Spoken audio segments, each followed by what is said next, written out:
കേരളത്തിൽ തന്നെ എത്രയോ കേസുകളുണ്ട്. ആശുപത്രിയിൽ നിന്ന് തിരുവനന്തപുരത്ത് തന്നെയുണ്ട് ആശുപത്രിയിൽ നിന്ന് കുഞ്ഞുങ്ങളെയൊക്കെ കടത്തിക്കൊണ്ടുപോയതും പിന്നെ തിരികെ കിട്ടിയത്. ഒരു പ്രധാന വിഷയം എന്ന് പറഞ്ഞാൽ ഈ കുഞ്ഞുങ്ങൾ ഇപ്പോഴും ഈ സയൻസൊക്കെ ഇത്രയും പുരോഗമിച്ച ഈ കാലഘട്ടത്തിൽ നരബലി നടക്കുന്നുണ്ട്. ഈ കുഞ്ഞുങ്ങളെ ബലി കൊടുത്താൽ കുടുംബത്തിന് ഭയങ്കര ഉയർച്ച ഉണ്ടാവും. അഥവാ ആക്ഷൻ സംഭവങ്ങളുണ്ട്. ഇമോഷണലി പുള്ളി നന്നായിട്ട് ചെയ്തിട്ടുണ്ട്. നിമിഷം കുറേ കൂടെ നല്ല ശക്തമായിട്ടുള്ള കഥാപാത്രമാണ് ഇതിൽ.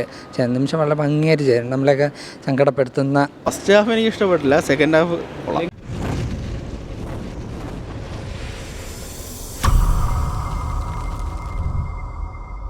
നല്ല പടം, നല്ല അടിപൊളി പടം അത്ര ഇൻട്രസ്റ്റിംഗ് സ്റ്റോറിയാണ്, വെറൈറ്റി ആയിട്ടുണ്ട്. ഫസ്റ്റ് ഹാഫ് എനിക്ക് ഇഷ്ടപ്പെട്ടില്ല, സെക്കൻഡ് ഹാഫ് ലാഗില്ല.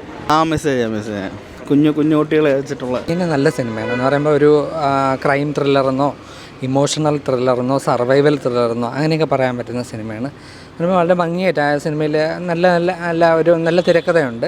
അതിനെ ഭംഗിയായിട്ട് ഡയറക്റ്റ് ചെയ്തിട്ടുണ്ട്. പിന്നെ നമ്മുടെ അഥർവയുടെയും നിമിഷ സജൻ്റെയും നന്നായിട്ടുള്ള അഭിനയം. അവരുടെ നിമിഷ സജൻ പിന്നെ വണ്ടർഫുൾ ആക്ട്രസ്സാണ്. അവർ മലയാളത്തിലായാലും തമിഴിലായാലും ഹിന്ദിയിലായാലും പോയി അഭിനയിക്കുന്നത്. വളരെ നല്ല കഥ. ഇതിലവർക്ക് വളരെ ശക്തമായിട്ടുള്ളൊരു കഥാപാത്രം കൊടുത്തിട്ടുണ്ട്. അവർ നന്നായിട്ട് ചെയ്തിട്ടുണ്ട്. പിന്നെ അഥർവയുടെ ആക്ഷനും എല്ലാം ഉണ്ട്. എല്ലാം പവർഫുൾ ആയിട്ടുള്ള പെർഫോമൻസുകളെല്ലാം ഉണ്ട്. സബ്ജക്റ്റ് എന്ന് പറയുമ്പോൾ ഈ പറഞ്ഞ പേര് കാണിക്കുന്ന പോലെ DNA ടെസ്റ്റും ആ കുട്ടി സ്വന്തമായിട്ട് തെളിയിക്കുന്ന അതൊക്കെയാണ് സബ്ജക്റ്റ്. പിന്നെ നമ്മുടെ കുഞ്ഞുങ്ങളെ മാറ്റി പരസ്പരം മാറ്റി എടുക്കുക. പിന്നെ കുട്ടികളെ ന്യൂ ബോൺ ബേബീസിനെ ആശുപത്രികളിൽ നിന്ന് തന്നെ കടത്തിക്കൊണ്ട് നമ്മൾ കേരളത്തിലൊക്കെ നമുക്ക് പല കേട്ടിട്ടുള്ള, കേരളത്തിലല്ല ഇനി മുഴുവനും ഉണ്ടാകും കുഞ്ഞുങ്ങളെ നഷ്ടപ്പെടുന്ന കേസുകൾ. അതാണ് ഇതിലെ സബ്ജക്റ്റ്. നമ്മൾ മലയാളത്തിൽ 1000 ബേബീസ് എന്ന് പറഞ്ഞ വെബ് സീരീസിലൊക്കെ കൈകാര്യം ചെയ്യുന്ന അതേ സബ്ജക്റ്റ്. പിന്നെ ഈ ഇടയ്ക്ക് ഇറങ്ങിയ സംശയം ആ സിനിമയിലുള്ള സബ്ജക്റ്റ് അത് തന്നെയാണ് ഇതിൽ വളരെ ഭംഗിയാണ്. നല്ലൊരു സിനിമ. നമുക്ക് ഒരു ബോറിംഗ് ഒന്നും അല്ല എന്ന് പറയാം. പിന്നെ അതിൻ്റെ ഫസ്റ്റ് ഹാഫ് ഭയങ്കര ആ ഗ്രാഫ് അങ്ങ് ഉയർന്ന് ഒരു പീക്കിൽ ചെന്ന് എത്തിയിട്ട് പിന്നെ സിനിമ സെക്കൻഡ് ഹാഫിൽ ഒന്ന് താണിട്ട് വീണ്ടും ലാസ്റ്റ് ഒരു ഹൈപ്പോട് കൂടി തന്നെ സിനിമ തീരുന്നു. നല്ല മൂവിയാണ്. തീർച്ചയായിട്ടും നമ്മളെ കേരളത്തിൽ തന്നെ എത്രയോ കേസുകളുണ്ട്. ആശുപത്രിയിൽ നിന്ന് തിരുവനന്തപുരത്ത് തന്നെയുണ്ട് ആശുപത്രിയിൽ നിന്ന് കുഞ്ഞുങ്ങളെയൊക്കെ കടത്തിക്കൊണ്ടുപോയതും പിന്നെ തിരികെ കിട്ടിയതും. അത് പലയിടത്തും നടക്കുന്നുണ്ട്. പിന്നെ അതിൽ ഒരു പ്രധാന വിഷയം എന്ന് പറഞ്ഞാൽ ഈ കുഞ്ഞുങ്ങൾ ഇപ്പോഴും ഈ സയൻസൊക്കെ ഇത്രയും പുരോഗമിച്ച ഈ കാലഘട്ടത്തിൽ നരബലി നടക്കുന്നുണ്ട്. ഈ കുഞ്ഞുങ്ങളെ ബലി കൊടുത്താൽ കുടുംബത്തിന് ഭയങ്കര ഉയർച്ച ഉണ്ടാവും എന്നൊക്കെ പറയുന്നത്. അതും ഇതിൽ പറയുന്നുണ്ട്. കുഞ്ഞുങ്ങളെ നരബലിക്ക് വേണ്ടിയിട്ട് കൊണ്ടുപോകുന്ന സബ്ജക്റ്റ് പ്രത്യേകിച്ച് തമിഴ്നാട്ടിൽ അത് ഒരുപാട് കൂടുതൽ നടക്കുന്ന സ്ഥലവും കൂടെയാണ്.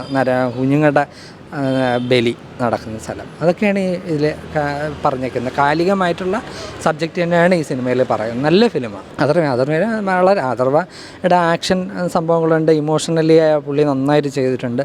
നിമിഷ എനിക്ക് തോന്നുന്നു മറ്റേ ചിറ്റ എന്ന് പറഞ്ഞാൽ അതിൽ നന്നായിട്ട് ചെയ്തിട്ടുള്ളതുപോലെ നിമിഷ കുറേ കൂടെ നല്ല ശക്തമായിട്ടുള്ള കഥാപാത്രമാണ് ഇതിൽ.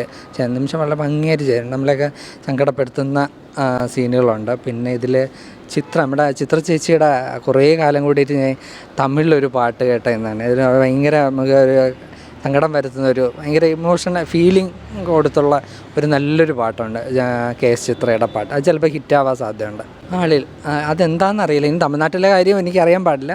പിന്നെ ഈ പറഞ്ഞ പോലെ എല്ലായിടത്തും ഈ സൂപ്പർ താരങ്ങളുടെയൊക്കെ പുറകെ പോകുന്ന കാലമല്ലേ, അതുകൊണ്ടായിരിക്കാം ചിലപ്പോൾ ആളില്ല. ഇവിടെയും അഥർവ ഇവിടെ അങ്ങനത്തെ ഒരുപാട് ഫാൻസുള്ള സ്ഥലമൊന്നും അല്ലല്ലോ കേരളത്തിൽ.